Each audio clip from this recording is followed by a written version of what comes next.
아파트가 좋아서 오르는 게 아니에요. 도의 사이클에 끌려 올라갈 뿐입니다. 시의 사이클에 끌려 올라갈 뿐인 거고.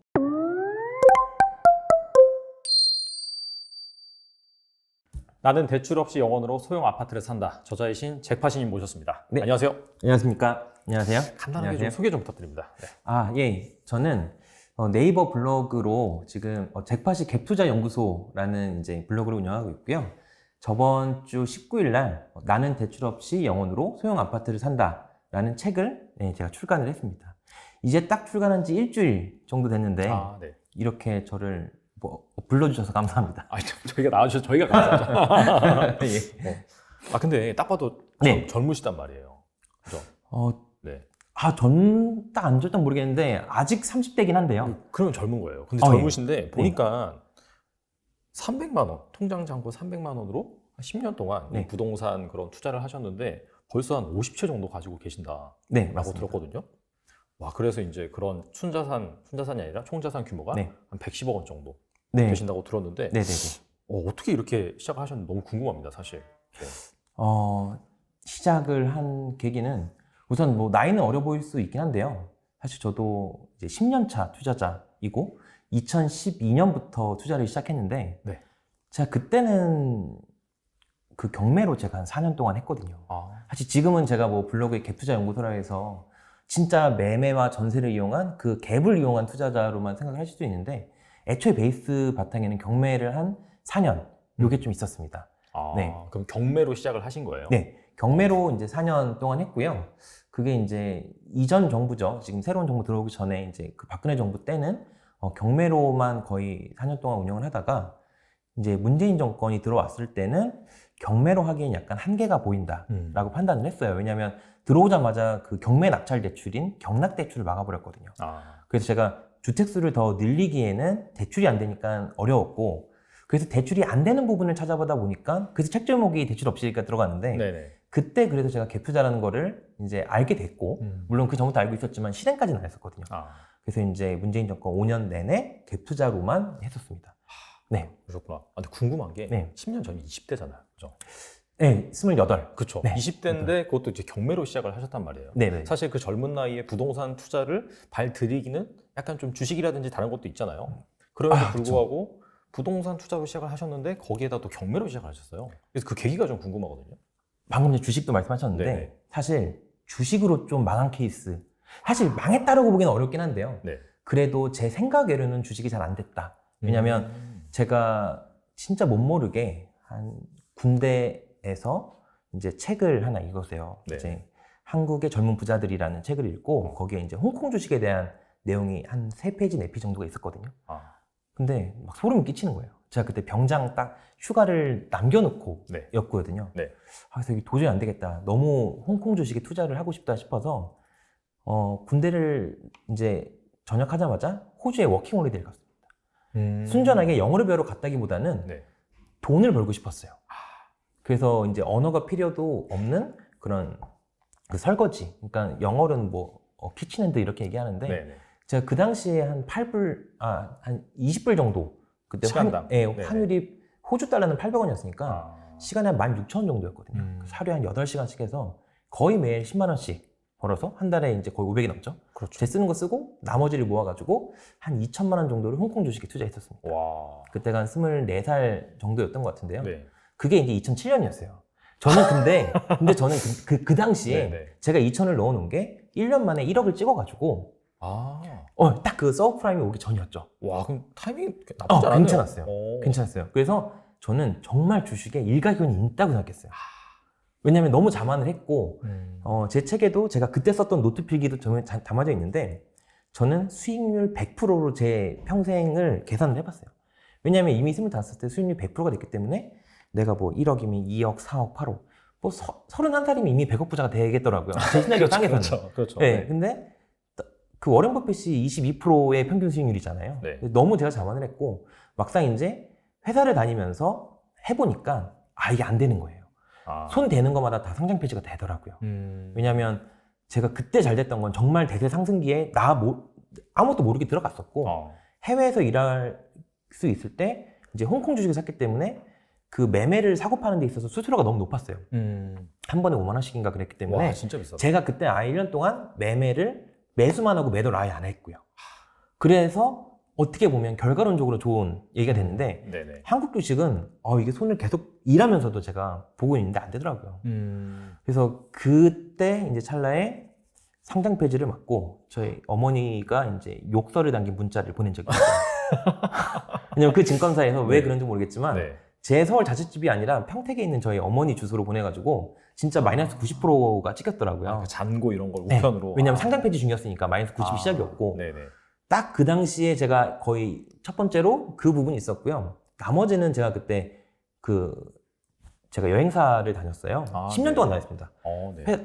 이제 학교를 졸업하고 가장 먼저 뽑아주는 회사에 가서 10년 동안 여행사에서 일을 했는데 거기서 제가 그 당시에 딱 하와이에 출장을 갔을 때였어요. 딱 그 시점이, 힘든 시점이. 네네. 근데 저는 다른 사람 돈 버는 거 되게 궁금해 하거든요. 가이드님한테 또 물어봤죠. 혹시 가이드님 얼마 버시냐고. 어렸을 때 그냥 궁금했어요. 원가가 얼마인지, 이 사람이 얼마 버는지, 뭐 이런 것들 보여서 한 700만 원 정도? 제가 그때 근데 월급을 한 200만 원밖에 못 벌 때였어가지고, 네. 그 당시로는 부러웠죠. 부러웠는데, 자기가 살고 있는 투룸, 그것도 시외에 있는 투룸이 월세가 400이라는 거예요. 그때 또 생각한 게, 이 선진국으로 가면 갈수록, 아니면 자본주의가 점점 늘어나면 갈수록, 결국에는 이 임차인 같은 경우에 월세만 내다 죽겠구나. 그 두 가지가 가장 큰 역할이었습니다. 그래서 그 후부터 나도 이제 임대인이 돼야겠다라는 생각을 28살 때부터 했고요. 그때부터 돈이 안 들어가는 물건들만 골라서 사다 보니까 50채가 된 거예요. 근데 이제 돈이 안 들어가는 물건이다. 그래서 제목도 대출 없이 영원으로 네. 투자를 한다잖아요. 그렇습니다. 어떻게 그렇게 할 수가 있죠, 근데? 제가 제 책에서는 되게 실제 거래했던 그 아파트의 이제 그래프라든지 이런 매수가, 뭐 지금 현재 가격 이런 걸 다 넣어놨거든요. 그래서 결국엔 근거는 다 있어요. 근거는 다 있는데 네네. 정확하게 얘기를 하면 네. 지금 만약에 경매라고 한다라고 하면 사실은 그 당시에는 담보대출이 굉장히 잘 됐거든요. 약간 좀 부동산 규제가 완화되는. 그렇죠. 약간 그때 좀... 만약에 뭐 1억이라고 하면 담보대출이 70%는 무조건 나왔었고 그러면 내가 경매로 이거를 사니까 만약 그대로 8천만 원에 이 집을 살 수 있다라면 7천 원은 이미 나한테 빌려주잖아요. 그러면 보증금 1,000에 40만 원짜리 월세를 끼는 거예요. 그러면 내 돈이 아닌 이제 담보대출 은행의 돈과 그 다음에 월세입자의 돈이 합쳐져서 나는 결국에 돈이 하나도 들지 않았었죠. 근데 그렇게 하다가 벽에 부딪힌 게 이제 더 이상 담보대출을 하지 않았기 때문에 이 방법이 제가 하다 보니까 그때 한 10차 정도 했었거든요. 똑같은 방법으로. 그때가 그러면 투자하신 지 네. 몇 년 정도 됐을까요? 한 3, 4년 차. 3, 4년 차. 네, 나이로는 한 32, 3까지도. 그러면은 네. 그 시기별로 따진다라고 2015년?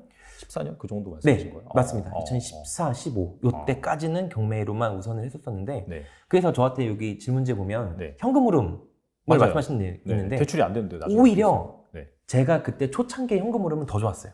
왜냐면 월급 200만 원 받는 직장인이 월세가 4,500이었으니까요. 따지고 보면 처음에는 다 경매로 받아놨기 때문에 네. 제가 그때는 갭투자라는 걸 몰랐고 다 경매로 받아놔서 월세 입자를 다 꼈기 때문에 만약에 월세로 내가 이 사람한테 40만 원을 받으면 이자로 한 15만 원 내고 네. 25만 원은 내 돈이잖아요. 그렇죠. 근데 그게 여러 집이 있으면 그게 이제 쌓이다 보니까 오히려 초창기부터는 매치하지도 않았는데 제 월급보다 이미 더 큰 월세를 받고 있긴 했었어요. 와. 네. 그리고 이제 대출 없이라는 거는 이제 앞에 거 경매는 대출이 이씨잖아요. 네네네. 근데 앞에 거 겹투자는 말 그대로 대출 없이. 그러니까 내가 만약에 매매를 1억에 네. 한다라고 가정을 할 시에는 전세를 1억에 넣으면 됩니다. 근데 그게 네. 상식적으로 네. 매매를 1억인데 전세가 어떻게 1억이 되죠? 상식적으로 네. 지금 따지고 보면 전세라는 것 자체가 이 사용가치거든요. 네네. 그리고 그 매매 가격 자체가 사용가치, 전세 플러스 미래 프리미엄인 건데 네네. 미래 프리미엄이 아예 없는 시기가 있어요. 그러니까 사람들이 부동산을 네. 부정적으로 볼 때는 미래 프리미엄이라는 게 끼지가 않게 돼요. 왜냐하면 집값이 떨어질 것 같으니까. 근데 그게 딱 부동산 사이클이 이렇게 흘러간다, 그러니까 사인 코사인처럼 흘러간다고 한다면 이 하락기에서 네네. 상승기로 바뀌는 이 시점에는 어차피 지금 전세입자 자체가 집을 사기엔 너무 두려운 시기예요. 그 전까지는 하락을 너무 오래 봤기 때문에. 네네. 그래서 전세를 사고 싶은 수요는 있어요. 근데 너무 오래 하락해서 매매가로 떨어졌어요. 이 두 개가 붙었을 때가 있습니다. 네. 그때 들어가게 된다면 최소한의 금액으로 들어갈 수 있고요. 상승기에 초입에 들어갔기 때문에 수익률도 굉장히 크죠. 네. 그냥 전형적인 전세를 이용한 갭 투자. 그때는 정말 엄청난 무한 레버리지가 가능한 그런 시기였네요. 사실은 뭐 들어간 게 없으니까 수익률 따지면은 무한대죠. 그러네요, 진짜. 네, 무한대입니다. 네. 근데 이제 이렇게 정말 그 엄청난 네. 그런 부동산을 갖고 계시잖아요. 그러면 세금 이슈도 만만치 않을 것 같은데. 세금도 네. 그쵸. 사실은 이 투자 자체가 투자의 완성은 세금이다라는 말을 네, 많이 들었어요. 네. 또 제 책에 세금 네. 감수를 해주신 투에스님이라고 이제 아. 세금 쪽에 유명하신 분이 그렇게 저한테 또 네. 말씀해 주셨는데 네네. 제가 그 직장인이었기 때문에 네. 사실은 그 집을 많이 보유하면 보유할수록 이걸 어떻게 계속 가져갈 수 있을까에 대한 고민을 되게 많이 했었거든요. 그래서 투자자는 사실 그 당시로 상황을 보고 선택을 하면 안 되고 정말 큰 눈으로 세법을 보고 미리 설계를 하고 세팅을 하는 게 맞다고 저는 생각을 해요. 왜냐하면 그 당시에 가면 이미 늦거든요. 이 자체가 하기도 어렵고. 네네. 그래서 저는 초기 투자 초창기 때부터 집 숫자는 늘려갈 수 있대. 그러니까 보유세가 사실 제일 큰 문제잖아요. 그렇죠. 어차피 양도세는 안 팔면 안 나오는 거고. 그렇죠. 네, 보유세 중에 재산세는 사실 크지 않습니다. 재산세 과표라고 해봤자 뭐 1억인 과표가 지금 0.1% 해가지고 10만 원밖에 나오지 않아요. 문제는 종부세죠. 종부세고 2년 전까지만 해도 종부세율이 그렇게 높지가 않았는데 1년 전에 이제 다주택자 종부세율이 거의 2배 이상 뛰면서 그 부분에 대해서 굉장히 두려운 게 많이 있어요. 사실은 어느 정도 과표만 돼도 뭐 3%, 2% 이게 되면 공시가격에 3%만 곱해도 굉장한 돈이 나오거든요. 사실 내가 가지고 있는 거에. 네네. 근데 저는 생각을 했던 게 이제 뒤에 나올 얘기랑 좀 합쳐지긴 하는데요. 제가 서울이랑 경기도에 있는 아파트 자체는 네. 그 당시에 장기 임대주택을 등록하라고 많이 얘기를 했었어요. 김현미 장관도 맨 끝에 이제 2018년 이때 장기 임대주택을 등록하셔서 세금 혜택을 보고 이제 일반 뭐 임차인에게 이렇게 집을 공급해주라. 정부 대신 뭐 민간에서 공급을 해주시면 그만큼 세금 혜택은 주겠다. 그게 이제 지금 양도세를 어느 정도 장기 특별공제를 해서 많이 빼주는 부분도 있고요. 종부세 자체는 아예 합산배제를 해줬어요. 이 합산배제란 말은 네. 내가 만약에 등록을 이 집을 한다면 그 집의 공시가격이 뭐 3억이든 4억이든 빵으로 봐준다는 얘기거든요. 그러면 제가 그 서울 경기도 아파트가 한 10몇 개가 있는데요. 네. 그 중에 대다수가 그쪽으로 묶여 있습니다. 그러니까 거기서는 종부세가 빵원이 나오고요. 또 하나 제가 제 자산의 20% 정도가 오피스텔, 제가 아까 말씀드렸죠. 네네. 오피스텔을 가지고 있는데 오피스텔 투자를 하는 이유 자체가 바로 종부세를 안 내기 위해서입니다. 오피스텔은 종부세 합산 대상이 아니거든요. 네. 그렇게 따지면 제 거에 큰 걸로 봤을 때 서울 수도권의 아파트와 이제 서울에 있는 오피스텔이 빠져버리면 나머지 이제 내야 되는 부분들이 지방에 있는 지방저가주택 1억 이하의 아파트들 플러스 서울과 인천에 있는 노후빌라 요거밖에 안 남거든요. 근데 걔네들은 공시가격이 매우 낮아요. 그렇기 때문에 다 합친다 하더라도 뭐 여러분이 생각하시는 정말 큰 세금이 나오지 않습니다. 그것도 요즘 세금 자체가 이제 12월, 6월 분납도 가능하고 전 그렇게 분납해가지고 조금씩 내고 있고요. 이게 무조건 부동산이 많다라고 해서 네. 세금이 어마어마하게 나온 건 아니네요. 그렇죠. 그러니까. 그래서 그런 세금을 피하려고 다른 사람들은 법인도 내고 이제 다른 아예 주택이 아닌 상가도 사고 이렇게 하는데요. 그렇죠. 저는 진짜 전공법으로 개인 명의로만 50채 가지고 있거든요. 진짜요? 네, 법인을 아예 하지 않고 그러니까 개인으로 명의로 그렇게 많은 주택을 가지고 있으면서 이제 세금을 운영해 나가는 방법 자체를 처음부터 고민을 했었어요. 이렇게 하면은 내가 세금 보유를 좀 적게 하면서 좀 끌고 갈 수 있겠다. 네. 그리고 세금이 나오는 부분 자체는 처음은 어렵지만 점점 주택 수가 많아지면 뭐 매도하는 게 생기고 전세금 증액하는 게 생기고 이래서 현금 순환이 자연스럽게 되거든요. 네. 알겠습니다. 앞서서 이제 네. 대출 없이 이렇게 계속해서 투자 자산을 늘려 나갔다라고 말씀하셨는데 그럼에도 불구하고 분명히 네. 물건을 잘 골랐기 때문에 그게 또 가능하리라라고 이제 생각이 되거든요. 맞습니다. 또 이제 현장에서는 네. 잭팟이가 사면 오른다. 뭐 약간 좀 그게 불문율로 형성이 됐다라고 해요. 그래서 네, 많이 그랬었는데. 네, 그래서 정말 좋은 물건 고르는 법, 네. 입지 분석 어떻게 하는지 궁금합니다. 보통 부동산 투자를 처음 하시는 분들은 네. 요즘에 부동산 정보가 너무 많아요. 사실 너무 많아서 고르기 어려울 정도예요. 이 단지가 좋다, 더 단지가 좋다. 왜냐면 요즘에 부동산 공부 조금 하시는 분들이 이제 어느 지역 카톡방, 어느 부동산 방 이런 거 들어가셔가지고 수많은 정보를 이렇게 봤거든요. 네. 저기 아파트 좋다더라 이런 식으로. 근데 그런 거부터 시작하면 저는 안 된다고 생각합니다. 그럼 뭐부터 해야 돼요? 왜냐하면 네. 기본 단지만 봤을 때는 어떤 정보든 내가 정말 그 희귀한 자료, 정보를 받을 수 있는 위치나 입장이 되는가를 따져봤을 때 아닐 가능성이 굉장히 크거든요. 그러면 그 정보는 왜 나한테 굴러왔는가? 그러면 사실은 그 정보를 누군가 이용할 수 있다는 걸 한 번쯤 의심을 해봐야 돼요.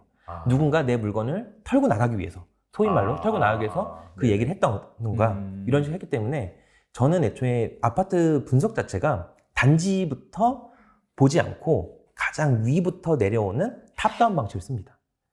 여기서의 가장 탑이라고 하면 미국을 비롯한 OECD 선진국 기준으로 집값 데이터를 확인을 하고요. 그 다음에 지금 그것만 봤을 때는 이제 현재가 정말 많이 할 때다 안 할 때다라는 감이 와요. 투자를 할 때 안 할 때. 왜냐하면 선진국 자체가 이미 크게 오르고 있고 그래프 자체가 이미 우상향을 그리고 있을 때는 지금 내가 돈을 넣어야 될 때는 아닐 때는 우선 거기서가 판가름이 나고요. 그럼 이제 우리나라와 이제 거의 비슷해요. 왜냐하면 작년 같은 경우 이제 KB 시세로 한 17% 정도 우리가 오를 때 미국 같은 경우에는 그 케이스 실러 지수로 한 19% 정도 올랐거든요. 우리나라가 더 올랐어요? 더 올랐어요. 더 오르고 올해도 더 오르고 있고. 근데 우리나라 뭐 보면은 너무 많이 올랐다 얘기하지만 사실은 뉴질랜드, 캐나다 이런 데는 25%씩 올랐어요.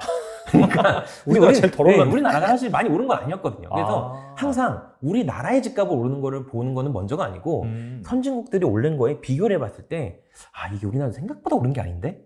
이런 거를 하는 감이 좀 있어야 돼요. 그래서 내가 돈을 넣을 때 날 때는 그거 우선 생각을 하고요. 전 제일 중요한 데이터 분석으로는 도단이라고 생각합니다. 이제 해외를 봤죠. 우리나라를 봤고 그다음 도단위, 시단위까지 전 데이터 분석을 하거든요. 그래서 요 시단위가 내가 들어갈 게 확실하다라고 선택을 했을 때는 시 안에 있는 모든 단지를 다 조사합니다. 그 중에 제일 저평가된 걸 고르기 때문에 성공할 수밖에 없는 거고요. 한 단지만 모은 게 아니니까. 왜냐면 아까 제가 말했던 그 카톡방의 정보를 한 단지만 아니라 그 단지 옆에 이런 거를 큰 눈으로 보다 보면 오히려 기회가 더 많은데 그걸 놓치는 경우가 많거든요. 네. 그러니까 이제 나무를 보지 말고 숲을 숲을 먼저 보면서 보죠. 거기서 이제 괜찮은 입지를 그쵸. 고른다. 큰 빅데이터, 더 크면 클수록 좋을 빅데이터를 시작으로 해서 점점 내려오면 내려올수록 이 하는 과정 자체가 뭐냐면 내 리스크를 해지하는 과정이거든요, 사실. 그러니까 내가 어느 정도 도 단위에서 쳐내고 여기 돈은 아직 아니다. 여기 돈은 괜찮은 타이밍이다. 도 안에서는 지금 도도 인구수로 만약에 비교해봤을 때 상위 계열이 확 있어요. 그러니까 서울은 뭐 어차피 강남, 강북 이렇게 정해져 있는 입지가 있잖아요. 지방도 마찬가지거든요. 인구수대로 만약에 경북이라고 한다면 포항의 인구가 제일 많겠죠. 그렇죠. 포항부터 먼저 시세가 상승하게 되고 그 다음 이제 구미 40만, 그 다음 경주, 그 다음 안동 이렇게 이제 가게 되고 전북이라고 한다면 전주부터 당연히 인구가 제일 많이 뛰니까 시세가 먼저 움직이겠죠. 그 다음에는 군산, 인산 이렇게 나눠지게 됩니다. 그래서 도 단위 사이클을 안다라고 하면 그 다음 시 단위에서 분석하는 게 굉장히 쉬워요.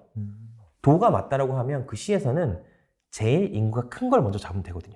근데 내가 만약에 도 단위를 공부를 할 때 좀 늦었어, 남보다 늦었어는 그러면 이 시에서는 이미 가장 인구가 많은 시는 투자자가 선진입을 했을 거예요.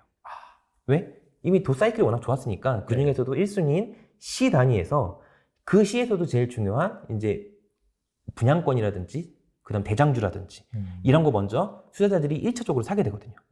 그럼 이제 판단을 하는 거죠.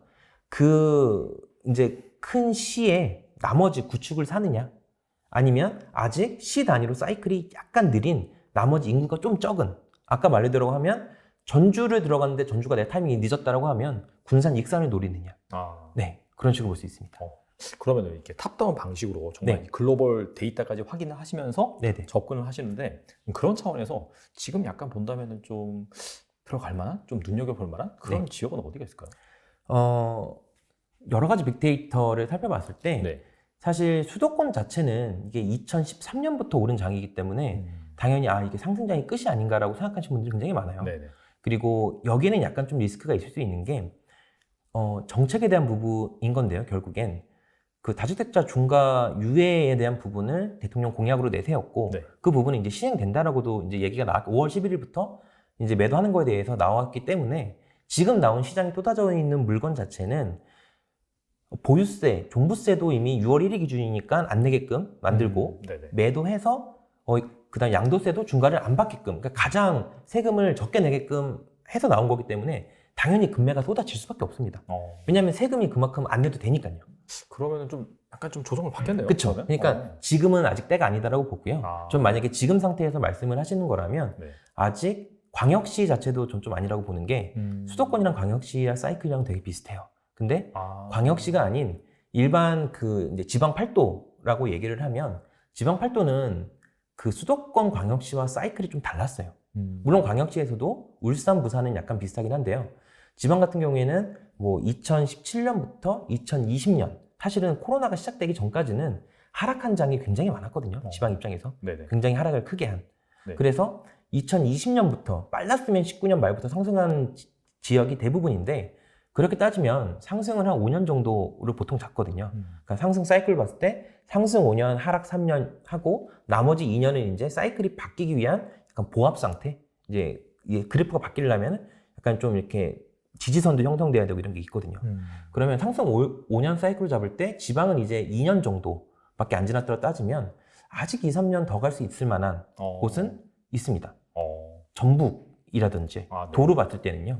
그 다음에 충북, 충북 괜찮고 경북이나 경남 요 정도까지는 괜찮다고 봅니다. 제 생각에는. 이게 일반적으로 이렇게 생각하기로는 네. 어차피 이제 수도권 불패라고 하면서 이쪽으로 네. 계속해서 집중화 되니까 지방을 볼 것 없다라고 이제 일반적으로 사람들이 말하는데 또 실제로 들여다본다라고 한다면 네. 이렇게 이제 수도권이라든지 지방이 약간 디커플링 현상 이런 네. 것들 때문에 오히려 약간 수도권이 억눌려 있을 때 그쪽이 좀 부각을 받을 수 있다. 그렇게 볼 수도 있겠네요. 맞습니다. 그리고 저는 결국 우리가 투자를 하는 사람 입장에서는 사업이잖아요. 네. 망하면 안 되잖아요. 그렇죠. 현금 흐름도 안 좋아지면 안 되잖아요. 그래서 뭐 어떤 테마나 어떤 지역 하나에 몰빵 이건 진짜 저는 위험하다고 보거든요. 그러니까 누군가는 저에게 공격적인 투자자라고 얘기는 하는데 제 블로그에도 써있지만 전 되게 보수적인 투자자입니다. 왜냐면 사실 최근에 뭐 수십 대 탔다는 사람 많이 있지만 짧은 기간을 사신 분들 되게 많거든요. 사실 최근래에. 근데 저는 이 기간이 10년이라고 본다라고 하면 사실 크게 매수 매도를 하지 않은 거예요. 그러니까 굉장히 넓은 기간을 통해서 이제 한 거였고 그 보수적으로 생각을 하면 저 같은 경우 수도권을 한 60% 정도에 제가 그 자산 대비 해봤을 때 제 네. 물건의 위치가 되어 있고요. 그 다음에 나머지 40%를 지방 8도에 네네. 가지고 있습니다. 그래서 혹시나 수도권이 이제 하락으로 움직였을 때에 대한 대비가 지방에서의 디커플링 또는 제가 서울에 지금 강남 오피스텔을 한 5개 가지고 있거든요. 네네. 그것도 월세화를 시킬 계획으로 가지고 있는 거기 때문에 하락장이 왔을 때 그 월세로 인해서 우선 하락장이 견디고 네네. 살아남아야죠. 그렇죠. 보통 부동산 사이클이 한 10년이라고 본다면 네네. 저번 사이클 그러니까 한 2007년, 8년 2000년, 2007, 8 이때까지 네네. 굉장히 성공했던 분들이 이번 사이클에 나타나지 않은 경우가 되게 많거든요. 왜냐하면 이것도 잘 생각해 보시면 보통 저와 같이 갭 투자로 자산을 늘렸다라고 가정을 했을 시에 네. 만약에 제가 1,000만 원을 넣고 투자를 해요. 1억짜리를. 네. 그러면 그 1억짜리가 1억 5천이 됐어요. 그럼 1,000 투자해서 5배를 번 거죠. 근데 보통 부자가 됐다고 얘기하는 사람들은 그런 거를 한 개 한 게 아니라 한 수십 개 해요. 보통 한 50개 하겠죠. 그렇게 되면 자기가 번 거는 5천 플러스 50이면 25억을 벌었고 물론 그 순이익이라고 그런지 몰라도 자산은 굉장히 커 보일 수 있고 물론 세금 빼면 또 아닐 수도 있지만 네. 근데 그 사람들이 하락장 끝물에 이거를 20%만 만약에 하락을 먹었다고 생각을 해보시면 1억 5천에 20%면 또 3천이잖아요. 엄청 크죠. 결국 주식을 해서 100%를 벌기 위한 금액과 또 반토막은 50%밖에 안 되니까 하락장에서의 이 수익은 굉장히 크게 깎이게 돼버리거든요. 그러니까 전에 사이클에서 아무리 상승했다 하더라도 막상 그 자기가 했던 방식으로 계속 유지를 하다 보면 결국엔 끝에는 깎이게 될 수밖에 없어요. 그게 정말 적극적으로 공격적으로 내 현금 없이 해놨던 분들은 오히려 진짜 위험할 수 있는 역전세라던가 왜냐하면 결국엔 사이클이 꺾이면 역전세가 나올 수밖에 없거든요. 그렇죠. 공급이 네. 쏟아지기 때문에 전세가도 떨어지고 매매가도 떨어질 수밖에 없어요. 그래서 그거를 대비를 미리 해야 되는데 보통 심취해 있죠 투자자들은. 내 방식이 다 맞고 지금까지 성공을 다 했으니까 네네. 심취해 있는데 이거를 미리 준비를 해야 됩니다. 왜냐하면 진짜 하락장이 전 아직 아니라고 보는데 된다라고 하면 우리나라가 사람들의 심리가 굉장히 차갑게 식어요. 잘 아시겠지만 네이버만 봐도 부동산 얘기가 하루에도 수십 개가 있고요. 신기하게 어제의 부동산과 오늘의 부동산은 또 다르대요. 그러니까 하루에도 한 번씩 시세가 막 바뀌는 이런 상황에서 지금 대구만 해도 사실 뭐 하락장이다 다들 외쳐대고 있으니까 미분이 엄청났잖아요. 이 하락에 대한 가속도는 굉장히 심하거든요. 그러면 그 하락장 초입을 내가 알고 있었다 하더라도 대비는 못해요. 늦어버린 겁니다. 왜? 동시에 던져버리기 때문에 내가 내 물건을 팔 수가 없어요. 그리고 기존에 전세 가지고 있는 것도 월세로 돌리기도 어려운 게 전세금을 빼줘야 되잖아요. 이 현금흐름 만들기도 굉장히 어려워요. 그래서 저 같은 경우에는 한 2년 전부터 하락장을 준비했습니다, 사실. 네. 준비해서 이번 사이클 살아남고, 하락장에 살아남고, 다음 상승기 때 다시 나타나가지고, 나는 잭팟이다 다시 하기 위해서 살아남았는데, 그게 이제, 포트폴리오를 제가 아까 이제 수도권과 지방을 말씀드렸고, 또 여러 가지 제가 이제 물건의 타입도 다양하다. 뭐 아파트, 오피스텔, 빌라, 분양권도 있고 다 하고 있는데 그것도 다양하다. 여기서도 약간 포트폴리오를 짜면서 리스크를 낮춘 형태가 되거든요. 마지막 포트폴리오가 이제 전세와 월세를 약간 좀 월세화를 많이 시켰어요. 그러니까 지금 갭투자들은 거의 다 전세를 끼고 있을 거예요. 그쵸, 맞아요. 거의 다 전세를 끼고 있어서 힘들게 시세 올라가는 것만 보고 있을 텐데 저는 한 2년 전부터 제가 경기도 서울에 사놨던 아파트들이 그때 당시 뭐 갭 1000, 갭 2000으로 한 2억 정도의 25평 아파트를 많이 샀거든요. 지금 한 6, 7억 정도 다 올라오긴 했는데 근데 그때 전세도 마찬가지로 2억이었어요. 왜냐하면 갭이 차이 얼마 안 났다는 거는.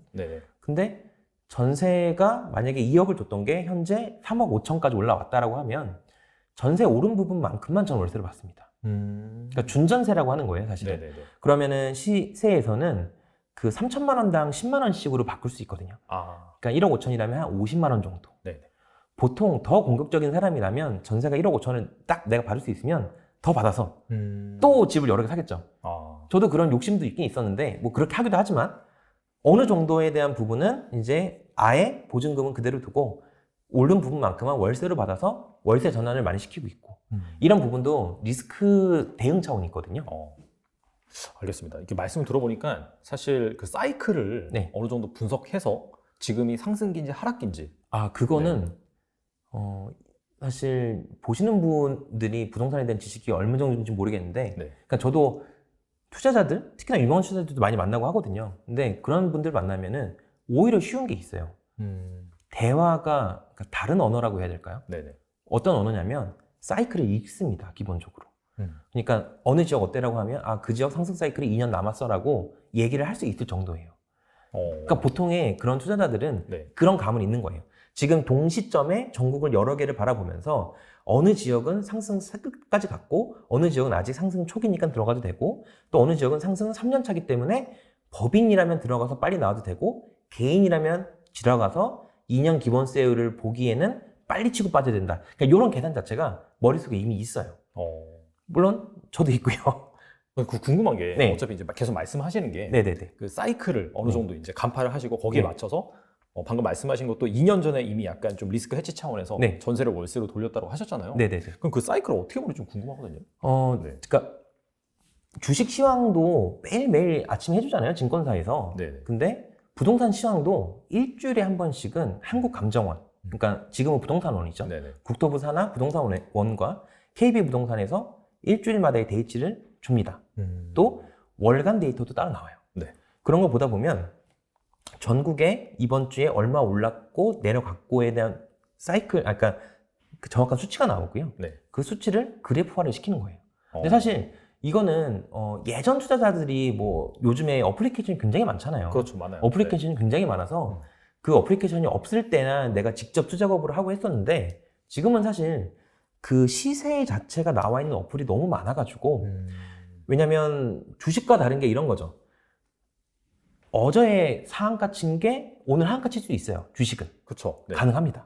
근데 부동산은 어제 상한가 간 게 오늘 한가로 못 가요. 굉장히 그 거시적인 측면인 거죠. 그래서 어떻게 보면 부동산 시세 같은 거는 진짜 큰 항공모함 같다. 비행기를 여러 대신 항공모함 같고 그 배가 방향을 틀기 위해서는 굉장한 시간도 걸리고 물리적인 마찰도 걸린다. 한 번 방향이 틀어지게 되면 그 방향으로 오래 간다. 그렇기 때문에 저점에서 올라가는 구간과 고점에서 내려오는 구간을 그래프로 파악을 할 수가 있습니다. 이것만 사실 제대로 보실 수 있다면 전 굳이 어디 가서 부동산 강의는 안 들으셨으면 좋을 것 같긴 한데 왜냐면 내가 자체적으로 판단을 할 수가 있거든요, 사실. 네, 그것만 알 수만 있다면. 그래서 제 책에도 제가 네네. 실제 사례 16건을 넣어놨는데 네. 그 그래프 안에 제가 매수한 매수 포인트를 점으로 이렇게 찍어놨어요. 동그라미 원으로 해놨는데 네. 잘 보시면 그 단지에서 제가 최저가와 뭐 아주 저렴한 물건을 산 게 아니고요. 그 당시 제가 매수한 시점이 그 도로 봤을 때는 하락에서 상승장으로 바뀌는 타이밍입니다. 그러니까 저는 거시적으로 먼저 그거를 받고 그 안에서 뭐 어떤 아파트를 고르든 상관이 없어요.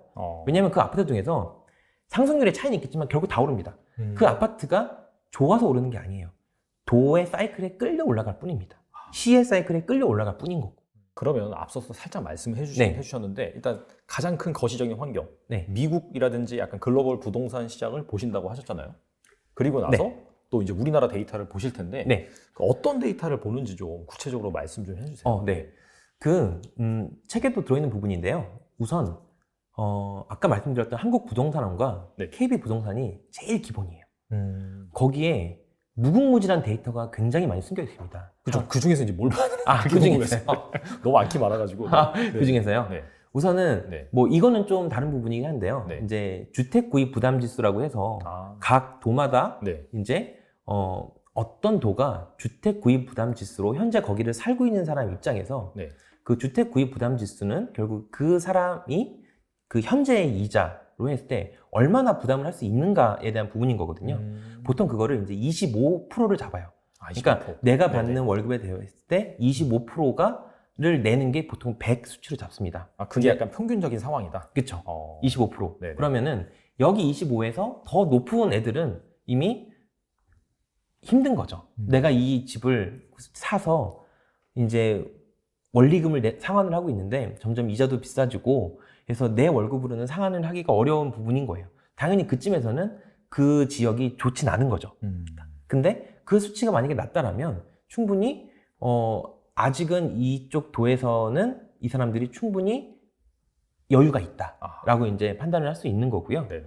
그 다음에 저는 시세도 당연히 중요하지만 시세보다 거래량을 굉장히 더 중요합니다. 거래량. 네네. 왜냐하면 이것 딱 말씀드리면 제가 약간 주식한 것 같아 보이지 않으세요?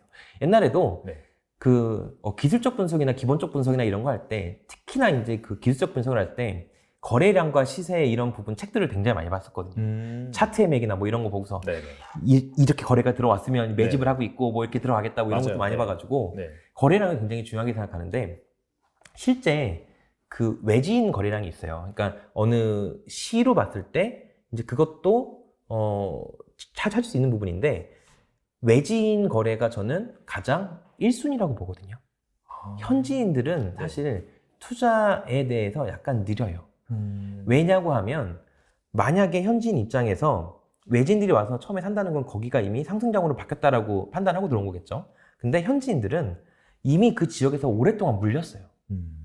뭐 니네 아빠가 매너 날렸다더라. 뭐 니네 아빠가 어쩌고 이런 거 괜히 투자해가지고 보통 그 스마트한 투자라고 얘기하기는 뭐하지만 선진입 투자자가 보통 외지인이나 뭐 법인이나 아니면 그 동네에 있는 좀 부동산인데 정보가 빠르신 분인들이 이제 먼저 이제 들어오시고 그 다음이 말 그대로 현지 사람들이 패닉 바잉하는 경우가 굉장히 많아요. 근데 이거는 사실 주식이랑도 거의 비슷한 그래프긴 한데 결국엔 그게 사람의 심리거든요. 그렇죠. 네, 사람의 심리라서. 근데 그러면 그 외진 그래프로 봤을 때 거래량 자체가 평균 거래량보다 뭐 2배, 3배 뜨는 달이 있어요. 그러면 똑같이 네. 이것도 주식으로 봤을 때는 특정 세력 또는 이 주식이 뭔가 호재가 있어서 많이 사들이는구나, 매집을 하는구나 이런 부분을 먼저 볼 수가 있는 거죠. 그래서 저는 일주일에 한 번이나 월에 한 번 각 시마다 거래량을 다 체크하거든요. 근데 그 거래량에 그 외지인 거래량도 포함이 되나요? 네. 전체 거래량도 있고요. 네. 그 전체 거래량 안에서 외지인 거래량, 법인 거래량도 빼서 쓸 수가 있어요. 이게 약간 주식이랑 비교하니까 네. 거기가 약간 기관이나 외국인 투자자들이 네. 이제 들어오냐 약간 그런 비슷하네요. 느낌이. 거의 똑같습니다. 저는 그래서 이거 약간 제가 제 블로그나 책에서도 약간 그래프를 해석하는 부분도 굉장히 많은데요. 사실 이게 어렸을 때 했던 주식에 봤던 배경이 약간 있는 것 같아요. 네, 그래서 이 거래량에 대한 부분을 유심하게 체크를 하고 그 다음에 이제 시세가 그러면 꺾이게 돼버리거든요. 딱 변곡점이 생깁니다. 네네. 그때가 이제 타이밍인 거죠. 매수 타이밍. 매수 타이밍. 네. 알겠습니다. 그리고 또 매물 비율로 사실 아까 한 마디만 네네. 더 하자면 네네. 외국인 거래량의 네. 주식으로 따졌을 때 이동평균선이 있잖아요. 그렇죠, 맞아요. 그 이동평균선을 그려보면 음. 시세랑 똑같아요. 어. 다만 더 좋은 건 뭐냐면 네. 이게 선행지수예요. 우리가 투자를 하면서 선행지수를 안다는 건 얼마나 좋은 거예요. 그렇죠. 왜냐면 미래를 우리는 알 수 없지만 선행지수를 알 수 있다면 투자는 거의 100% 승리하는 거거든요. 그래서 외지인 거래량의 평균 이동선을 그려봤을 때 그게 만약에 오르는 타이밍이 있다, 팍 들어와서 그러면 한 몇 달 뒤면 시세 자체가 상승장으로 바뀌어 있습니다. 그 거래프랑 똑같아요. 그러니까 끝까지 먼저 들어가시면 돼요. 알겠습니다. 네. 그리고 매물 비율로 단기 상승 지역 차트. 네, 이거는 네. 우리가 지금 서울이나 각 도시 자체에 세대수는 이미 다 나와 있거든요. 그거는 그 통계원 자체 자료가 다 되어 있어요. 매년 하기 때문에 네네. 거기서 이제 저는 도별로 다 이렇게 놓고요. 세대수를 넣어요. 그 다음에 네이버에 올라와 있는 매물 건수, 네네. 전세 매물 건수, 뭐 월세 매물 건수 이것도 넣습니다. 물론 네이버에서 직접 찾는 게 아니고요. 네네. 요즘 어플리케이션이 워낙 잘 돼 있어서 아파트 실거래가라는 그 어플로 들어가시면 현재 매물이 시로 검색했을 때 몇 개다, 네이버 매물이 몇 개다, 네네. 또 이런 게 다 나와요, 수치가. 그 수치만 저는 이제 엑셀로 옮겨가지고 비교를 해보는 거죠. 각 도를 봤을 때 네. 현재 총 세대수를 대비해 봤을 때 매물로 나눠 봤을 때 네. 가장 수치가 적은 게 뭐냐. 그 말은 뭐냐면 네. 그 지역 다른 도랑 비교해 봤을 때 네. 혹은 다른 시랑 비교해 봤을 때 현재 기준에서 매물이 평균량보다 적다, 오히려 또는 수치가 그 도시 중에 제일 적다, 이런 거면 사실 매물이 부족하다는 얘기거든요. 그렇죠. 매물이 부족할 때 들어가야죠. 매물이 부족하다는 얘기는 네. 상승할 가망성이 높다는 얘기니까요. 어. 매물이 근데 점점 쌓여간다 네. 라고 하면 앞으로는 하락할 거니까요. 왜? 매물이 쌓이면 너도 나도 빨리 팔기 위해서 서로 앞다퉈 내놓을 거잖아요. 네네. 근데 매물이 줄어드는 기간에는 서로 앞다퉈서 매물이 걷어들어 버립니다. 그러니까 매물을 걷어들이는 순간에 매수자들은 더 오기 때문에 호가 자체는 높아질 수밖에 없고, 호가가 높아진다는 거는 실거래가 앞으로 올라가다는 얘기거든요. 네. 그래서 그거는 그렇게 비교하시면 돼요. 그럼 이게 약간 뭐 하나의 지표만 가지고 모든 것을 판단하기도 그렇고. 그거는 네. 절대 비교입니다. 비교. 그쵸. 하나로는 그렇게 될 수가 없고요. 만약에 서울 전체 세대수 중에 현재 네이버에 올라있는 매물을 찾아봤을 때 한 1% 정도라고 하면, 근데 만약에 광주광역시가 지금 시점에서 1%가 아닌 0.3%다 라고 하면 서울보다는 그쪽에서 매물량이 적은 거잖아요. 그렇죠. 그러면 상대적으로 더 올라갈 가능성이 있다고 보는 거고, 어. 또 매매는 그렇게 따지시면 되고, 전세가 사실 더 중요하거든요. 왜냐하면 전세 매물이 부족하다는 얘기는 전세 가격이 올라간다는 얘기고요. 네. 전세 가격이 올라간다는 얘기는 매매가가 올라간다는 얘기예요. 그러니까 제일 먼저 볼 건 사실은 전세 매물이 어떤 지역에 뭐 평균치 대비해서 많냐 적냐, 이걸 따지는 게 중요합니다. 네. 전세 매물이 쌓여가고 있는 곳에 들어가시면 전세가가 떨어질 거니까. 그럼 매매가도 앞으로 더 떨어질 거고. 네. 그렇게 확인할 수 있어요. 알겠습니다. 다양한 그런 좋은 지표 많이 말씀해 네. 주시고 계시는데, 그리고 또 뭐지? 책에 이런 얘기도 있더라고요. PIR? 이 지표에 대해서도 소개를 해 주시고 계시더라고요. 이건 어떻게 활용하는 건가요? 근데 그거는 네. 이것도 말 그대로 네. 지역별로 이제 확인을 하는 건데요. 만약에 PAR 자체가 만약에 3이다라고 하면 네네. 그거는 만약에 32평 평균치 금액으로 따졌을 때 일반 3분위에 있는 근로자가 이제 연봉을 통해서 살 수 있는 기간을 얘기하는 거거든요. 만약에 어떤 특정 지역에 만약에 32평 평균치가 1억 2천이다. 네. 근로자의 연봉은 4천이다. 라고 하면 PIR이 3인 거가 되고, 네네. 근데 만약에 3으로 봤을 때 이렇게 생각할 수 있죠. 아까 전북 얘기해서 만약에 전북을 끌고 간다고 하면 익산에서 PIR이 3이 나왔어요. 네. 근데 전주에서 PIR이 3이 나왔어요. 이렇게 비교할 수 있는 거예요. 그러면 익산보다는 전주가 상위 도시거든요. 그렇죠. 여기서 네. 상위라고 말하면 투자적으로도 그렇고 인구적으로도 확실하게 나눠지니까 네네. 이렇게 뭐 도시를 폄하하는 이런 건 전혀 아니고 그냥 인구수대로만 본다라고 하면, 그러면 전주는 저평가되고 있다고 봐야 되겠죠. 그렇게 따졌을 때. 네. 그리고 똑같은 체급, 만약에 인구가 거제가 25만이고 군산도 한 25만 그 정도 이제 된다고 하는데, 만약 인구로도 비교해 봤을 때 군산이 만약에 뭐 3인데 거제가 5다 이렇게 또 판단할 수 있으면 네. 군산은 인구수 대비해봤을 때 여기가 좀 저평가 지역이구나 이렇게 판단할 수 있어요. 네. 그것도 마찬가지로 방금 전에 얘기했던 것처럼 네네. 다른 지역이랑 약간 비교하면서 체크를 해야 됩니다. 네. 그 수치가 이제 높고 작음에 따라서 네. 네, 그 도시별로 해서 아직 여긴 싸다. 왜냐면 서울은 이미 20몇이 됐으니까. 네네. 근데 이제 뭐 지방광역시가 만약에 한 4, 5년 PI를 4나 5면 일반 근로자가 4년, 5년 일해서 아파트를 구할 수 있는 거잖아요. 그렇죠. 그러면 뭐 네. 상대적으로 뭐 싸다라고 볼 수 있는 거죠. 왜냐면 서울 지방 아파트 값은 많이 차이 나지만 막상 근로자 임금은 또 큰 차이가 없어요. 아. 지방에도 산업 다 잘 돼 있고. 그렇죠, 맞아요. 예, 어떻게 보면 오히려 지방이 더 잘 버는 데 더 많거든요. 맞아요. 그 산업도시들은. 네. 뭐 지방 살면서 네. 일하면서 다 그냥 좋은 차 끌고 다닌다 이런 얘기 아니었어요. 그러니까요. 그러면 네. 오히려 그 집의 집값을 많이 PR이 적다라고 하면 거기가 이제 저평가다라고 볼 수 있는 거죠. 버는 금액 대비해 봤을 때 집값의 비율이니까. 네. 알겠습니다. 지금까지 약간 좀 사이클이라든지 그 다음에 여러 가지 지역들에서 네. 뭔가 약간 좀 저평가된 곳, 네네. 투자 가치가 높은 곳 네. 그런 곳에서 말씀해 주셨는데 그래도 이제 어차피 이제 살 때는 결과적으로는 뭐 아파트 한 채라든지 그런 식으로 물건을 사는 거잖아요. 네. 근데 그런 관점에서 좀 투자금을 최소화하는 싸게 사는 매수 방법? 그게 뭐가 있을까요? 물론 투자자로서 말씀을 드릴게요. 네네. 사실은 투자자로서 말씀드리면 집을 살 때 어떤 특정한 단지나든지 뭐 이런 걸 보고 사지 않는다고 말씀드렸잖아요. 네. 애초에 저는 수치화를 다 시켜놓습니다. 그러니까 전반적으로 만약에 뭐 공시가격 1억 이하 아파트다라고 하면은 네. 내가 어느 정도 수치로 사는 게 적당한 건가를 미리 계산을 해요. 그러니까 저는 되게 공시가격 대비를 했을 때 그 금액을 중요하게 생각하거든요. 그러니까 공시가격 신봉자 같은 거라서 왜냐면 네네. 우리나라에서 네. 아파트 값을 정해주는 데는 우리나라밖에 없잖아요. 그렇죠. 결국에 주체가 공시가격이 맞아요. 네. 기본일 수밖에 없는 거고 그 공시가격을 기본으로 해서 모든 게 다 돌아가고 있거든요. 세금이라든지 뭐 이런 부분들 다 공시가격에 대해서. 그렇죠. 저는 네. 공시가격 대비해 봤을 때 현재 매물의 가격이 몇 프로 선 안에 들어오냐를 먼저 결정을 해놓고요. 그러면 제가 이미 수치화를 정해져 있잖아요. 그래서 요즘 여러 가지 제가 작년에는 공시가격 1억 이하 테마를 굉장히 많이 해서 한 20채 정도 샀고요. 최근에 이제 그 서울 오피스텔 자체도 제가 강의도 하고 있고 네. 그 다음에 한 5채 정도 보유하고 있는데 네. 그것도 수치를 정확하게 구해놨습니다. 음. 이전 공시가격 1억 이하라고 하면 네. 공시가격 대비 150% 이하에 사는 거를 해놨고요. 아. 그러니까 매물 금액을 딱 볼 수 있잖아요. 네. 근데 그 매물의 공시가격도 요즘에 네이버에 다 호수별로 나와요. 네네. 그러면 그냥 계산해 보시면 돼요. 매매 가격, 공시가격 나누면 뭐 120% 싸다. 아. 이런 식으로. 또 특징적인 게 필승법을 또 물어보신다면 필승법이요. 네. 저는 항상 뭐든지 네. 어떤 거를 할 때 필승법을 찾거든요. 아. 뭐 어떤 게임. 네네. 와이프랑 게임할 때도 네이버에 쳐요. 이 게임 필승법 뭔지. 아. 무조건 이겨야 되니까. 네. 근데 네네. 아파트 같은 경우에도 전 무조건 이겨야 된다라고 생각을 하면 이 말은 무조건 벌어야 된다라고 가정했을 시에는 진짜 공시가격으로 매매를 하면 돼요. 그게 어렵지만.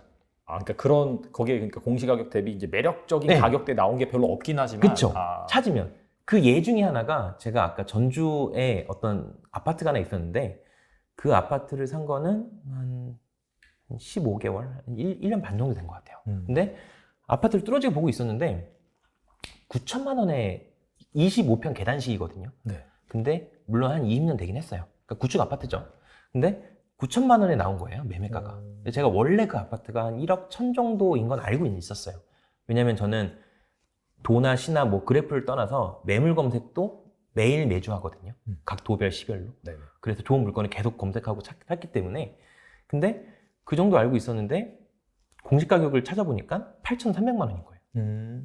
그래서 그 매도자분한테 당연히 그때는 이제 매수자 우위의 시장이었기 때문에 왜냐면 하락장 끝물은 매도자 입장에서도 무서우니까 그렇죠. 싸게 던져버리는 게 네네. 맞거든요. 네. 매수자 입장에서도 그렇게 내고한다 그러죠. 가격을 깎거나 뭐 이런 부분도 더 용이하죠. 네. 그래서 300만 원을 깎아서 제가 8,700만 원에 샀거든요. 그때 공시가격이 8,300만 원이었어요. 그러면 따지고 보면 100%, 104%, 105% 이거밖에 안 될 거예요. 진짜 싸게 산 거네요. 그쵸. 그렇게 사면 부동산 투자를 하는 데 있어서 걱정한다는 게 좀 이상하다고 생각해요. 왜? 국가에서 정해준 금액이 있고 그 다음에 지금 평균적으로 공시가격 대비해봤을 때 한 150% 정도가 이제 시세거든요. 그렇게 이제 정해져 있어요. 근데 그만큼을 이제 공시가격으로 두는 거기도 하고 근데 이미 나와 있기 때문에 그거보다 이제 저렴하게 살 수 있다라면 그 안은 안전마진이 돼버리는 거죠.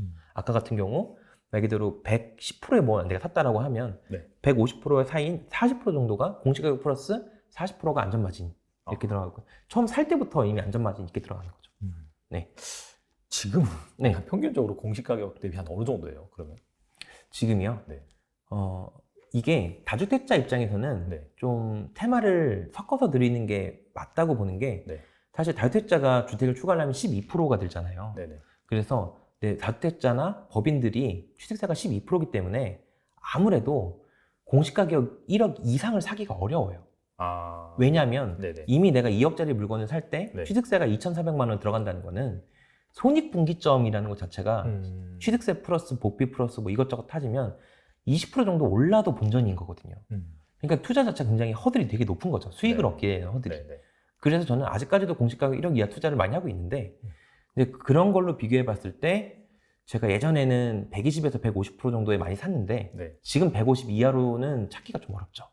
그래서 제가 네. 궁금한 게 약간 공시 가격이 높다는 것 자체는 어느 정도 과열됐다는 버블이라고 그런 똑같이 네, 그렇죠. 과열 버블 이런 겁니다. 근데 말씀하신 그 중에서 제가 포인트를 하나 잡은 게 네. 2년 전부터 하락장을 좀 준비하셨다라고 해서 이렇게 했는데 또 방금 말씀하신 것 중에서는 또 1년 전에 한 27 정도 샀다라고 하셨어요. 네. 그래서 궁금한 게 어떻게 보신 건지 좀 궁금하거든요. 아. 사이클 관점에서 봤을 때. 아까 네. 그 하락장 준비한다는 거는 네. 서울 수도권의 하락장을 예상한 거고요. 아. 지금 네네. 말했던 지방 자체는 네. 지방은 2000년부터가 상승장의 시작이었기 때문에 뭐 2024년 네. 뭐 이 정도까지 문제 없다라고 본 거였고요.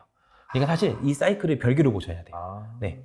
여기는 가능한 타임이었고 네. 여기는 아니었고 좀 이렇게 나눠서 볼 필요가 있습니다. 지역별로. 그러면은 결과적으로 수도권 같은 경우에는 네. 지금 약간 이제 과열 국면이고 네. 이제 꺾일 가능성이 높다라고 이제 보시는 거고. 어느 정도 내려와야 네네. 된다라고 보기는 해요. 네네. 왜냐하면 경기도 같은 경우에 2000년 딱 그 코로나가 이제 3월 이제 2020년 3월 정도부터 시작됐는데 네. 그럼 따지고 보면 뭐 한 2년밖에 지나진 않은 거잖아요. 음. 근데 그 동안 경기도에서 3배 오른 거 찾기 되게 쉽습니다. 네, 맞아요. 네. 2배 오른 거는 잘못 사신 거예요. 오히려 반대로 경기도에서 2년 동안 보였는데 2배 올랐다. 그거는 잘못 샀다고 얘기할 정도로 사실 상식적이지 않거든요. 그렇죠. 왜냐하면 그렇게 많이 오른다는 것 아니, 자체가. 저는 그 아파트도 결국 물건이기 때문에 물건은 이제 물가 상승이잖아요. 그럼 물가 상승으로 생각을 한다면 왜 물가가 상승하냐면 결국엔 돈이 그만큼 풀어지기 때문에 M2 자체가 지금 작년만 해도 거의 12% 정도 풀어놨거든요. 그러니까 광의 통화를 그만큼 풀어서 그 아파트의 가치를 떠나서 이미 돈의 가격이 없어졌기 때문에 그 10%만큼 상대적으로 그 물건의 가격은 10%가 올라야 된다라고 보는 게 맞는 얘기잖아요. 그렇죠. 근데 그 오르는 것에 비해서 너무 과한 폭의 상승이었다라고 생각을 합니다. 네네. 근데 여기서 또 고민을 하셔야 될 게 그러면 서울 경기가 안 좋냐? 그렇게 좀 보진 않아요. 이유는 뭐냐면 인구 1000명당 주택수라는 데이터가 있습니다. 네. 그것도 서울부터 시작해서 지방까지 다 뽑아보시면은 경기도가 인구 1000명당 주택수가 380으로 전국에서 제일 적어요. 경기도 사람 입장에서 주위에 딱 보려보고 와 아파트 되게 많네 이 생각 하잖아요. 네네. 근데 전국을 따져봤을 때 그 아파트가 되게 적은 거고요. 이것도 OECD 데이터 있거든요. 그래서 되게 비교하기 편해요. 보통 뭐 다른 선진국들은 이게 한 500 정도 돼요. 그러니까 우리나라가 지금 뭐 옛날에 얘기했던 주택보급률 100%다 이건 말이 안 되는 얘기고요. 주택보급률은 수치에 대한 함정이 되게 많아요. 왜냐면 그 다가구 원룸도 다 주택으로 따지고 그 다음에 뭐 지금 진짜 노후화된 뭐 빈집 같은 것도 다 들어가 있고 뭐 있고 해서 사실 그게 또 주택의 질을 따지기가 어렵거든요. 요즘 다 아파트 살려고 그러지 누가 그렇게 하겠어요. 네. 그래서 그 수치보다는 인구 1000명당 주택수가 가장 정확하긴 한데 다른 나라랑 비교해 볼 수도 있고 경기도가 제일 적은 반면에 그 경북 이런 데는 거의 한 500까지 가까이 갑니다. 그러니까 도별로 광역시 그 다음 수도권별로 이미 지어진 아파트의 수치 차이가 굉장히 크다는 얘기예요. 그 수치를 알면 왜 2년 전, 3년 전에 서울, 인천, 경기가 왜 올랐구나 라는 게 과거를 보시면 보실 수 있어요. 그 이유는 당연하게 집이 없어서예요. 공급량이 적기 때문에. 플러스로 서울 같은 경우 앞으로 공급량이 거의 제로거든요. 굉장히 적어요. 서울에는 지금 새로운 땅을 건물을 지을 것도 없고 짓는다라고 해놨던 공급량 자체도 지금 다 건축비가 오른다 뭐 한다 해가지고 지금 멈춰버렸잖아요. 그러면 필연적으로 필요한 수요량이 있는데 그거를 맞추기가 어려워요. 그래서 크게 떨어지진 않을 것 같아요. 떨어진다 하더라도. 옛날 2008년부터 13년까지 떨어졌던 거는 외부의 영향은 분명 그걸로 시작되긴 했지만 그때 수도권의 물량이 굉장히 많았거든요. 그래서 지금과 그때를 동시에 비교한다? 전 이건 좀 아니라고 생각해요. 근데 이제 윤석열 정부 들어와가지고 물론 네. 이제 누가 대통령이 되든 250만 원 이상은 공급한다라고 이렇게 얘기했었잖아요. 근데 그 250만 원에서도 네. 제대로 뺀다라면 네. 기존에 새롭게 얘기된 거는 사실 없어요. 기존에 이제 택지 네. 이미 이 전 정부 때 얘기했던 그 택지에 대한 부분 그 인구수를 넣은 거였고 근데 그 뭐 3기 신도시가 사실 언제 될지 모르잖아요. 지금 상황에서는. 네네. 그리고 된다라고 하더라도 토지보상금이라던가 지금 현재 건축비를 따졌을 때 쉽지 않을 것 같기도 해요. 그 정도 공급을 하기가. 물론 싼 금액으로 공급을 하기가. 네. 왜냐하면 지금 뉴스 보시면 물가 상승률도 작년 대비해서 뭐 3% 이렇게 올랐다고 얘기하는데 이거 자체 수치도 사실 굉장한 거거든요. 근데 물가가 오르는데 그런 가격이 안 올릴 보장이 없고 또 주택의 분양가도 많이 오르고 있어요. 맞아요. 그러니까 네. 막연하게 주택 하락론을 펼치는 거는 좀 전 주택 분양가를 보라고 하고 싶어요. 주택 분양가는 계속 증가하는 추세고 또 분양 성공률도 뭐 굉장히 지금 높은 수치에 있거든요. 거의 100%에서 되고 있어요. 지방은 뭐 요새 좀 약간 낮아지고 있긴 한데 네. 그래도 수도권은 거의 100%다 나가고 있거든요. 그런 부분에 있어서는 약간 좀 다르다라고 말씀드리고 싶습니다. 그러면은 뭐 일단 조정은 나올 수 네. 있지만은 과거와 같은 큰 조정은 없다. 일단 구조적으로 봤을 때 힘들다. 네. 말 그대로 지금 다주택자 중과 유예를 해서 나오는 물건들이 네. 어느 정도 소화가 된다라면 왜냐면 지금 다주택 입장에서는 정말 돈이 급하거나 아니면 똘똘하지 않은 걸 빨리 처리하고 싶거나 종부세를 없애고 싶거나 이럴 때는 지금 던져서 현금을 뽑고 싶긴 한데요. 만약 이게 6월 1일 지나고 나면 어차피 종부세는 들어와 버린 애들이에요. 그러면 눈치 볼 겁니다. 다시 걷어들인 다음에 어차피 세금 내가 내고 갈 거니까 내가 나중에 매도할 때 이 세금 금액 플러스로 해서 전가시킬 거예요. 그러면 금액이 지금은 저가라고 하지만 또 연말 되면 달라질 수 있거든요. 네. 그렇게 되기 때문에 지금 금매가 소화가 되면 다시 상승 올라갈 거라고 봐요. 알겠습니다. 그럼 혹시 뭐 서울이나 수도권 쪽에서 괜찮은 뭐 지역 그래서 무주택자라던가 네. 1주택자에서 갈아타기 하시는 분들 자체는 네. 이번에 다주택 중과가 유예돼서 나오는 물건이라고 하면 정말 기회다라 거의 마지막 기회다라고 하고 달려드셔야 될 거라고 저는 생각합니다. 저는 제 블로그에 이제 일주일에 한 번씩 급매물을 모아가지고 네. 그 업로드를 하거든요. 그래서 그것도 특정 지역에 뭐 급매물을 계속 쳐다보고 있는 게 아니라 전국에 있는 급매물을 일단 모아가지고 그 안에서 내가 살 만한 사고 싶은 이런 부분들을 더 찾게 되는 거죠. 네. 그리고 약간 사이클을 좀 기다려 보셔도 될 것 같아요. 어차피 수도권 광역시는 좀 시간이 필요하니까. 네, 그냥 떨어지는 금액 자체를 약간 즐기시면 좋죠. 오히려 살 사람 입장에서는 좋잖아요. 그렇죠. 작년 추석 때 이때는 난리였어요. 진짜 저한테. 서울 아파트 사고 싶다, 경기도 아파트 사고 싶다. 제가 그때 그랬거든요. 하지 마시라고. 그때는 이미 너무 과열된 느낌이 들었기 때문에 지금 이제 중과 유예 물건이 나오고 급매를 사셔라. 어차피 중과세가 굉장히 큰 게 다주택자 중과세가 조정지역 중과세가 된다라고 하면 장기보유 특별공제가 안 돼요. 그러면 이 세금 자체가 5억에 사서 만약에 15억에 판다라고 하면 진짜 여기서 10억 벌었다고 하면 8억 2천이 세금이거든요. 그러니까 그런 물건들이 이제 쏟아지기 시작한다면 그러면 이 사람들이 어디까지 낮출 수 있냐? 그러면 일반세율, 기본세율로 하게 되면 다주택자라도 장기보유 특별공제가 돼요. 세금 자체가 확 낮아집니다. 그러면 계산을 해봤을 때 5억짜리를 10억에 팔아도 순이익이 3억이 넘어요.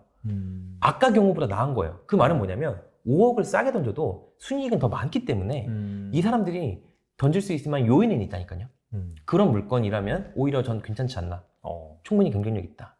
결과적으로 약간 무주택자고 네. 서울이나 수도권에서 집을 사고 싶다라고 한다면 네. 요번에 이제 급매를 잘 노려라. 그쵸. 그렇게 보면 되겠네요. 그쵸. 이번 금매가 다 끝나고 나면 오히려 더 어려워질 수 있어요. 네. 알겠습니다. 지금까지 이제 이 부동산 투자 그것도 데이터를 네. 기반으로 상당히 자세히 설명해 주셔서 감사하긴 한데 궁금한 게 그런 게 있어요. 약간 좀 사실 젊은 나이에 이렇게 이제 네. 50여 채나 되는 부동산을 이렇게 투자를 하시고 점점 모아 가시면서 좀 깨달은 것이 있다면은 뭐가 있을까요? 깨달은 거요? 네. 느낀 점? 전 되게 행복해요. 행복해요. 왜냐면 제가 네. 서울 사람이 아니었고 네. 서울로 대학을 와서 네. 잘 곳이 없었고 말 그대로. 그래서 회사까지 다니면서 구했던 게 이제 월세방, 그 미아 사거리에 있는 500에 30짜리 방 안에 있는 월세방에 4년 살고 네. 그 옆에 있는 빌라 옥상에 있는 그 물탱크방 이런 데서 전세 2천으로 살고 네네. 그렇게 다 하고 나서 이제 주택 투자를 시작한 거거든요. 근데 그 과정에 있어서도 제가 임대인한테 많이 당한 게 많아요. 왜냐면 그 책에도 구체적인 사례는 적어놨긴 했는데 뭐 여러 가지 당한 게 되게 많고 왜냐면 아까 말씀드린 그 이제 옥탑에 있는 물탱크방 이런 같은 경우에는 너무 추우니까 겨울에는 그렇죠. 그 화장실 변기에 물이 얼어서 네. 뭐 제가 이렇게 하지도 못하고 그다음에 그 뭐 이렇게 호수가 얼어가지고 씻지도 못하고 그래서 일어나자마자 그때 당시 팀장한테 전화해가지고 저 그때 당시 헬스장은 끊어놨거든요. 가진 않았어요. 끊어놔가지고 헬스장에서 씻고 회사 간 적도 있었거든요. 근데 그때 변기 깨진 게 한 30만 원 나왔는데 그 30만 원을 저한테 달라는 거예요. 말이 안 되잖아요. 그분의 일도 그 하는 업자였어요. 그런 건축하는 업자였는데 근데 그때는 제가 너무 어렵고 왜냐면은 이게 임대차 계약이라는 게 사실은 내가 그 구조물을 사용을 하고 있어야지 그게 맞는 거잖아요. 그렇죠. 내가 그걸 사용할 수 있어야 그거에 대한 수익을 내가 이 임대한테 내는 게 맞는데 따지고 보면 제가 그때 어렸을 때 이거는 그 사람이 나한테 미안하다고 해도 이거는 좀 그런데 이걸 나한테 뒤집어 써가지고 다 그래서 그때 당시 이후로는 저는 투자자이기도 하지만 제가 집을 막 사고 팔지 않는다는 게 저는 임대사업자라고 생각하거든요. 사실은 50채 임대사업자를 하면서 이 세입자분들한테 최선을 다해주는 거 그러면서 느끼는 부분도 되게 많아요. 네, 그래서 제가 뭐 이제 하면서 뭐 이게 방송에 나와도 될지 모르겠지만 돈도 빌려드리기도 하고요. 진짜요? 네, 그다음에 진짜 형편 어려우신 분들 보증금을 안 받기도 하고요. 네, 그렇게 운영도 하면서 뭐 그냥 뭐 세입자분이 어디 가게 내셨다고 카톡 올라오면 화분도 보내드리고요. 그러니까 그런 데서 얻는 즐거움이 굉장히 커요. 네, 좀 그래서 임대 사업을 계속 하고 싶기도 하고 즐거운 거예요. 그러니까 사람 상대하는 것 자체가 즐거운 겁니다. 보통 투자하는 사람들은 세입자랑 마찰 있고 이 사람을 내보내야 되고 이 사람 안 내보내면 내가 돈이 안 생기니까 적이 돼버리잖아요. 그래서 저는 애초에 생각한 게 그거는 여러분들이 집이 조금밖에 없어서 그렇다. 그 얘기를 해요. 왜냐면 어떤 집에서 이 사람이 뭐 회사라든지 아이의 학교라든지 어떤 이유로 집을 나가야 되는, 즉 갱신 청구권을 쓰지 않고 계약을 종료시키는 경우가 제가 해보니까 한 20% 정도 되더라고요. 그러면 집을 만약에 3채나 4채 가지고 있으면 20% 곱하면 1이 안 되잖아요. 그 말은 움직일 수 있는 집이 없다는 얘기잖아요. 근데 만약에 저처럼 한 50개가 있다라고 하고 그거를 0.1로 곱하면 10개가 자연스럽게 공실이 발생하잖아요. 내가 나가라고 하지 않았는데도 불구하고 이 사람이 알아서 나간다라고 해주고 그럼 저는 그 알아서 나간 집을 팔면 되고 알아서 나간 집을 또 전세금 올려서 또 새로운 세입자 받으면 되고 그러니까 세입자와의 마찰이 없게 운영할 수 있는 거죠. 오히려 진짜 다주택자가 되면 스트레스가 오히려 덜해요. 네, 많을 것 같지만 제 생각에 마음이 좋으셔서 그런 것 같아요. 네, 그렇게 말씀해 주셔서 감사하긴 한데 그냥 제가 생각하는 건 그렇습니다. 제가 생각하는 건 알겠습니다. 이게 사실 이렇게 재산을 불린 것처럼 마음의 여유도 많이 좀 같이 커진 것 같아서 뭐 제 느낌상으로는 계속해서 롱런 하실 수 있지 않을까 또 그런 생각이 듭니다. 끝으로 이 영상을 시청하시는 약간 부동산에 관심이 있으시고 뭐 무주택자일 수도 있고요. 아니면은 뭐 그 재파씨님처럼 다주택자를 꿈꾸는 그런 분도 계실 것 같아요. 그분들을 위해서 한 말씀 부탁드립니다. 네, 우선 사실 지금 굉장히 뭐 현재까지 해서 주택을 많이 보유하고 계시다라고 하면 최근 몇 년 동안의 수익을 많이 물론 팔지 않으면 수익이 아니긴 한데 사실은 그래도 굉장히 많이 시세 차익을 얻으셨을 거고 반대로 계속 하락이 될 거라고 생각하시고 집을 파셨던 분들이라든지 아니면은 어느 정도 됐다라고 해서 집을 정리했는데 너무 급등한 사례라든지 되게 많거든요. 사실 저한테도 해서 속상하다라고 하시는 분들 되게 많고 한데 결국엔 이 부동산에서 계속 꾸준하게 이 시장에 남아있고 돈을 벌려고 하신다라면 물론 여기서 난 돈을 벌고 싶지 않아 라고 하면 진짜 뭐 주식이나 다른 물건이나 아니면 내 근로에 대한 가치를 높여도 되긴 하는데요. 저는 제 경우라고 하면 사실 저는 부동산에 계속 남아있고 싶고 투자하고 싶고 그렇기 때문에 관심을 끊지 않으셨으면 좋겠어요. 관심 끊지 않으면 좋겠고 저한테 뭐 지금 투자가 너무 늦은 거 아닌가요? 라고 물어보는데 근데 그거는 제가 주위 사람들을 한 6, 7년 전, 10년 전부터도 계속 뭐 집사라 했는데 그때도 똑같은 얘기 하셨어요. 아. 비싸서 못 산다. 똑같이 얘기하셨어요. 결국에는 네네. 이게 그냥 자체적으로 시세는, 그러니까 전세는 사실 사용 가치니까 이 사용 가치에 대한 부분은 우리나라가 망하지 않는 이상은 올라갈 수밖에 없다. 뭐 칼국수나 짜장면값 올라가는 거랑 사실 똑같은 거라 보거든요. 물론 그 과정에서 전세가 대비해서 매매가가 너무 많이 뛰었다. 그러니까 사용 가치 플러스 투자에 대한 수요가 너무 많이 꼬여서 버블이 꼈다. 그건 조심하긴 하셔야 되지만, 그게 아니라고 하면 이번 사이클이 끝나기 전에 뭐 한두 개 정도는 투자해보셨으면 좋겠고, 만약에 뭐 주택이 아니라고 한다면 뭐 상가라든지 오피스텔이라든지 다른 그냥 토지라든지 아니면 경매로 해서 뭐 다른 걸 하셔도 되고, 부동산의 분야도 굉장히 많거든요. 이것만 딱 바라봐서 아니 늦었어 이게 아니라 이번 사이클에서 뭐라도 하나 해보시고 매주 그렇게 뭐 KB 시세 나오면 아 이렇게 바뀌고 있구나, 아니면 내가 가지고 있는 게 금액이 이렇게 움직이고 있구나, 하락하고 올라가고 있구나, 이런 걸 해보셔야 이번 사이클이 끝나고 다음 상승장이 왔을 때 돈을 버실 수 있어요. 이번에 아무것도 안 하신다면 다음 상승 사이클 와서 또 누군가 외치겠죠. 자 가자라고 했을 때도 똑같이 할 겁니다. 안 된다고. 왜? 안 해봤기 때문에 그럽니다. 이건 굉장히 해보셔야 아는 부분인 거고, 부동산 공부를 하시는 분들 많지만 공부해서 끝나시는 분들도 되게 많거든요. 공부만 하시는 분들도 있어요. 전 신기하게 부동산 강의를 왜 이렇게 많이 듣는지도 모르겠어요.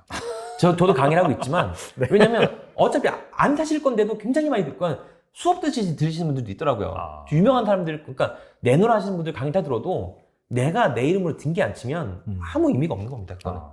등기를 쳐보고 이거에 움직인 것도 보고, 실패했으면 왜 실패했는지도 따져보고, 성공했으면 내가 왜 성공할 수 있는지도 분석을 해보고, 그런 감이 계속 쌓여야 앞으로 투자가 가능한 거예요. 이게 본인 스스로 하셔야지 남에게 의존한다라고 하시면 결국에는 그 남이 내 곁에 없으면 어떡할 건데. 의미가 없어지는 거거든요. 네. 결국에는. 그래서 내가 공부를 해야 된다. 그 공부법은 제 책에 담겨 있습니다. 정말 상세하게 저는 뭐 숨기지 않거든요. 다 알려드리는 마음에서 다 넣어놨어요. 총 412페이지인데 첫 책인데도 불구하고 굉장히 많이 썼거든요. 400, 그럼 엄청 기네요, 진짜. 네, 첫 책인데 412페이지 썼는데 네. 오히려 쓰고 나서도 더 추가하고 싶은 것도 많았어요. 더 알려드리고 싶어가지고. 근데 우선은 지금 상태에서 제가 알고 있는 거는, 또 제가 루틴적으로 하고 있는 분석법, 아니면 제가 이제 그래프와 이런 걸 어떻게 보는지에 대한 부분은 다 넣어놨기 때문에 한번 보시면 좋을 것 같아요. 네. 사실 저희가 이제 1시간 정도 네. 인터뷰 진행을 하는데 중간중간에 막 그런 지표, 네. 데이터, 뭐 심지어 약간 미국 주택 가격 지수 이런 것도 계속해서 얘기가 나왔잖아요. 그런 부분들을 이 1시간 안에 다 담기가 좀 애매하기 때문에 실제로 정말 궁금하신 분들 같은 경우에는 책에 상세하게 잘 나와 있습니다.